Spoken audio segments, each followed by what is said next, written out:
Okay, so how do we calculate the import duties and taxes? This is really easy.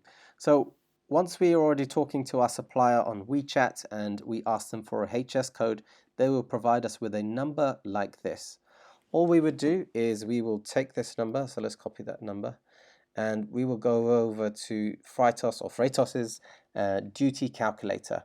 I'll put a link in the description on where that actually is. So if you scroll down a little bit, you'll see the import duty calculator.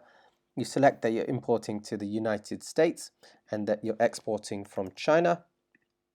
And then all you do is you'll paste that in and this will come up. So trays, dishes, plates, cups, or anything paper, paperboard, etc. So what you can see, as soon as you type that in, it says here, estimated to be exempt from duties. So, and then it gives you the information that we actually have up here. It's the same thing.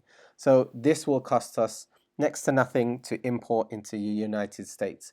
If there is a cost, it will tell you a percentage. So it may be 3%, 4%, 1%, etc. What I have found is that almost all products are no more than 7%.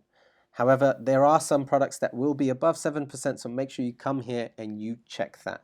Once you have this information, so let's say, for example, this is 3%, you make sure you go back to FBA Styles Product Research, go back to the Product Research and Profit Analysis, and under this section here, you will be able to put in a percentage. If you do have import duty of 3%, for instance, and the products that you're buying cost $1,000, all you do is 3% of $1,000, and that would be $30. And that would be your import tax. So with there or thereabouts.